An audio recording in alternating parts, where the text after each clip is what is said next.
Let's take a look at some information and charts on Decred for Brave New Coin. So Decred is a hybrid proof of work, proof of stake network. So we get to look at all the fun metrics that are related with that. It's got a treasury, it's got governance, it's got a DEX, it's got coin shuffle. It almost has everything under the sun. I'm surprised I don't have NFTs, but that's probably coming soon. And that's fine that these coins are trying to do everything.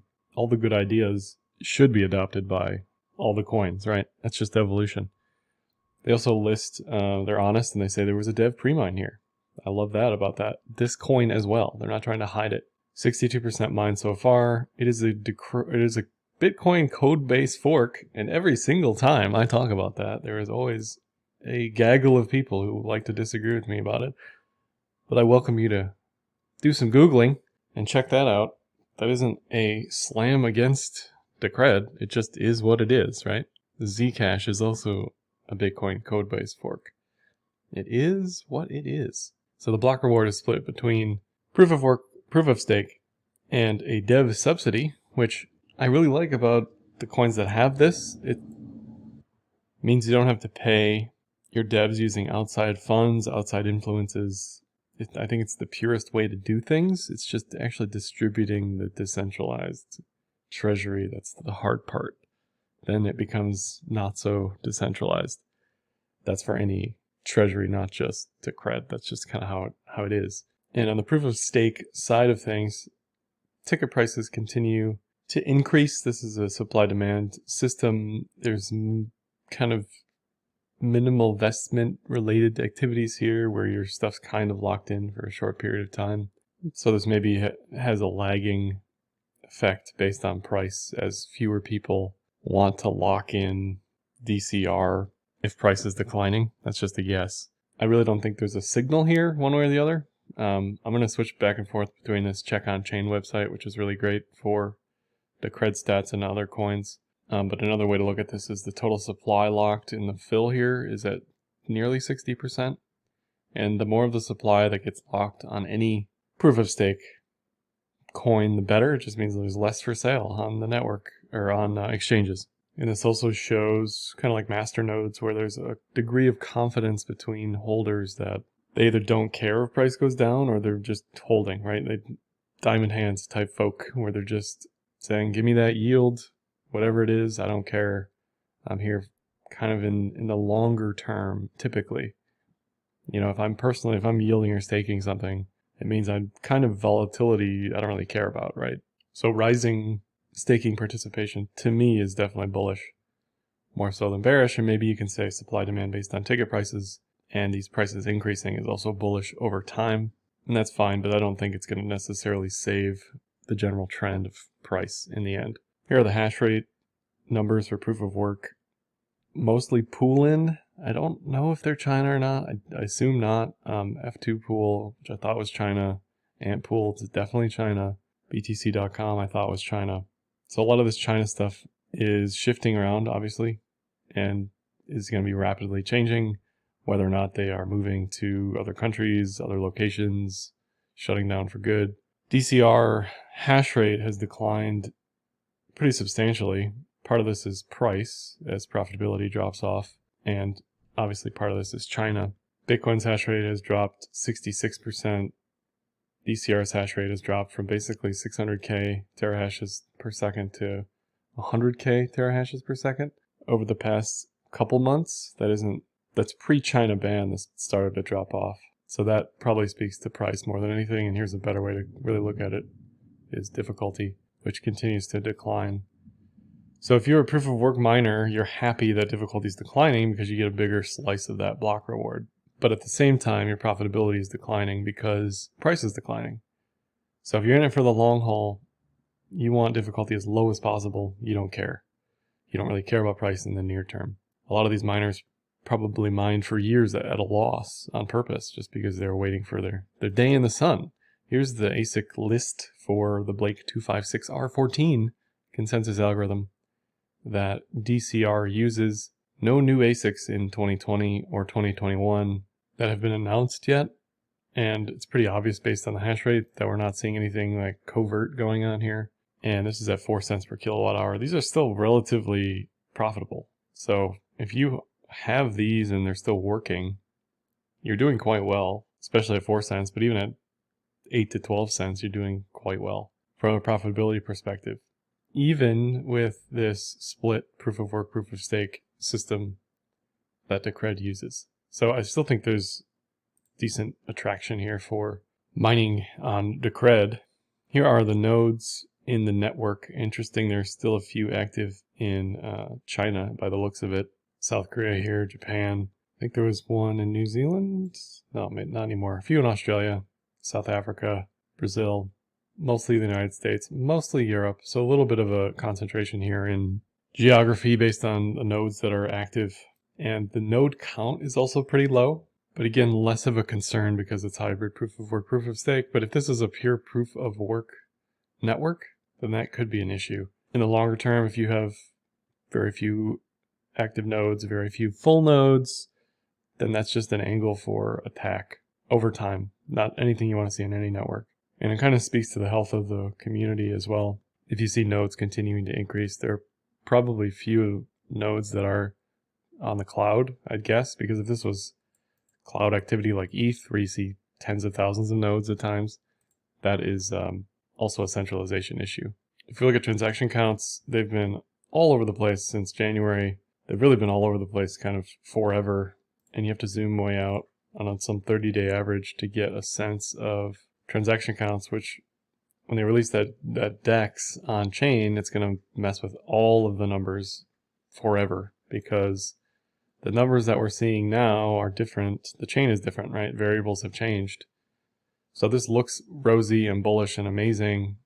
And oh, by the way, price was also mooning at this time.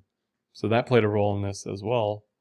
It's hard to know what's what. Average transaction values, though, rising incredibly fast and then falling just as fast, which tells me a lot of these transactions now are small transactions. So you're getting a ton of small transactions, probably DEX related. I don't actually know because I don't have those numbers, but that would be my guess. Which isn't bearish, it's just saying like this looks amazing in a vacuum, but when you think about it, it's not that crazy.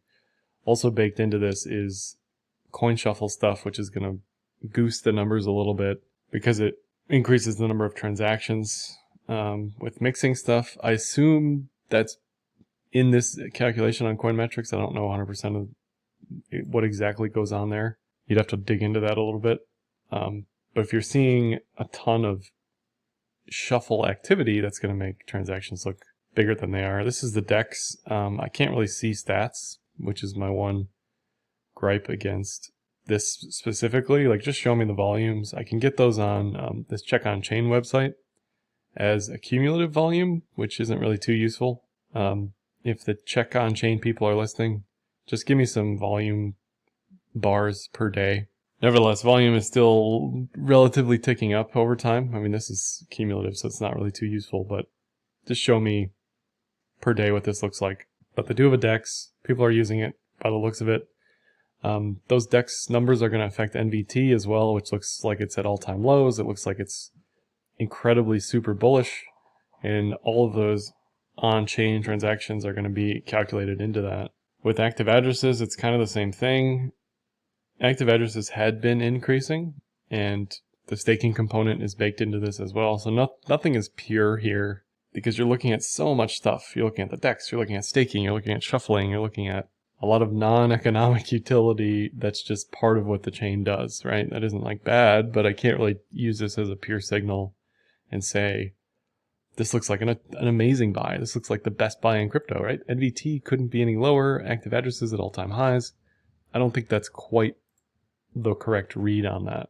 If you look at NVT and RVT on the check on chain site, the same thing. It's telling you, look, we're cruising at all-time lows here. So this should, if this is correct in a month or two, this should be the bottom. Again, I'm just not convinced. This is a potential buy zone, sure. This looks okay historically. And if price goes lower, NVT has a potential to just stay low. So I'm not quite on board with using NVT period, but just using it on a chain that's changed completely since late 2020, right? If you change the what's in the equation, it's just going to change how it looks. So just keep that in mind. Here's MVRV, which I kind of like a little better than NVT. So MVRV measures market cap versus how much is moving on chain value-wise. And historically, when MVRV gets between 2 and 3, it's kind of topped off. Even previously, it was at 2.2 at that high at 110 and didn't quite reach 2 again at 1.7. So this isn't like a perfect signal by any means, but anytime the market cap is twice that of what's actually moving on chain, that's what it says. Things are starting to get overbought. And we saw that again at the top here in February, near February. So this starts to get more and more kind of into the overbought signal. Sorry, I always mess those two up. But it tells you this stuff's a little too hot. You did see more on-chain activity relative to market cap at those highs, but it didn't really matter. I think just seeing it hit that 2 to 3 zone is a warning sign. And I mean, it hit 2 to 3 here, just kept going, right? But this is just one thing to watch for. Puel multiple might be one of the better metrics to watch for Decred because it removes the transaction stuff from the equation, the on-chain stuff. This is purely mining metric, proof of work reward metric. It's measuring how much are the miners making today versus the past year. And you can see buy zone, sell zone. So miners are making a ton of money into this, into these highs in the bull market, like the maximum, just like here. This is a super clean signal. Sell here, buy here, right? So you can see how much farther down this thing could go before it eventually reaches the actual buy zone. So to me, this looks like the purest metric that I can find for buying and selling that isn't sort of colored by the DEX and on-chain mixing. Decred also has governance component. I'm not sure why this governance stuff has sort of cooled off. I'm sure they've announced why, and there's a reason for that. At the end of the day, it's good that they have it. I don't think it's going to move the needle for price ever, right? Like a lot of this stuff is publicity or just kind of bookkeeping related things. Not to discount the importance of this stuff. I just don't think it's going to move the needle at the end of the day. And here's their treasury flows. You can see inflows, outflows, and balance. And this is more important to think of it as like what percentage of the network is currently in the treasury, because that eventually represents sell side pressure. So it's good that they can pay the people for doing what they need to do on the chain, but inevitably that just means this is going to be sold at some point in time, right? You can't, unless people are taking payment into cred, and unless everybody around the world takes payment into cred, this is going to have to be sold for USD at some time or some other currency. All right, that's enough fundamentals. I like Decred because there's a lot to look at, right? Everything you could ever imagine is there. You just have to know a lot about the chain to understand what the metrics are telling you. Here's the 2-year MA multiplier. Not quite enough data on Poloniex to give you a real signal. I mean, the signals are accurate. It's an N of 2, basically. It's one cycle on the 2-year MA. You had your 2-year bear market, and then you had your bull market up here telling you to sell. So this wasn't wrong. It's just there's not a lot of data there on the 2-year MA. This is the 1-year MA, which again, not a lot of data, but more than the 2-year. And again, not wrong, telling you to sell up here, buy in here. So 2 things I'll say about the buy zone. The buy zones on the 2-year and the 1-year are both sub 100. Keep that in mind. I'd say around 80 on the 1-year, 50 on the 2-year. And the other thing I'll say is that this could last for quite some time. I get a lot of questions about, buying in bull markets versus bear markets, and I love buying in bear markets. That's how I came about in 2014. You just keep buying and you say, I don't care. I believe in this thing. It's going to pay off eventually. And for Decred, it took 2 years, but it did. It may take another 2 years for these buys that are coming up to pay off. But that's part of long-term investing, right? So not investment advice, obviously, but take into account the time at which you could be underwater and holding before it turns positive. On the 50 and the 200 cross with yearly pivots, VPVR and RSI, we're starting to get an inevitable death cross here. It's not like that's a secret across everything crypto-wise. Now, it has had a history of crisscrossing pretty quickly and not giving you the cleanest signal for an exit. But to see a bear cross with price rising into it tells me that's a good sign to just get out for now. Let it do its thing. Maybe this M double tops, maybe it doesn't, maybe it goes to 350 plus, right? But trend metrics aren't on your side anymore if this starts to cross. And if you're trading it from cross to cross, you're getting a 10x, right? 15 to 150. What else do you want? So as a trader, you're taking that. As a Decred community member, you're probably ignoring that, and that's fine if you're in it for the long haul. But just keep in mind, this does not look bullish, certainly not as it did previously.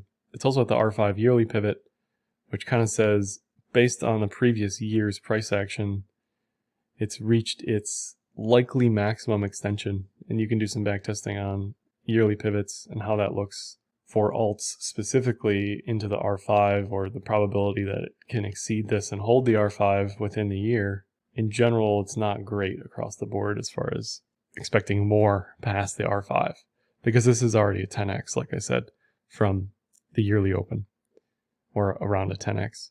Volume's obviously sub 50 certainly is when support starts to kick in. The pivot's down here at 30, so this has some scary downside to it if you're holding up here. The other thing I've noticed in a lot of these charts is how the RSIs looked in 2019 and how it looks now. You get this curvature. This took another year to figure out where it was going into January when everything exploded. So I just think it needs some time to cool off. I mean, it's up 10x. I keep saying that, but it's true. And here's the cloud. It's super stupid simple. You long this, okay. When it doesn't look like this, you ignore it. When it's below the cloud, you say, all right, that's not for me. If you're more about buying strength, this is exactly the type of thing you're looking for. This is a bullish Kumo breakout with a bullish TK cross. You can see how this worked out. They don't always work out like this, obviously, but the trends that do pay for the ones that don't. And this, again, it's a 10x. What else do you want? It told you to get out at 200. So it's even more than a 10x. It's like a 15x. And at this point, yeah, it could double you, it could do all sorts of stuff. But until it's above 170 with a bullish everything, I just don't care, right? The trend is not on your side here for bullish continuation just yet.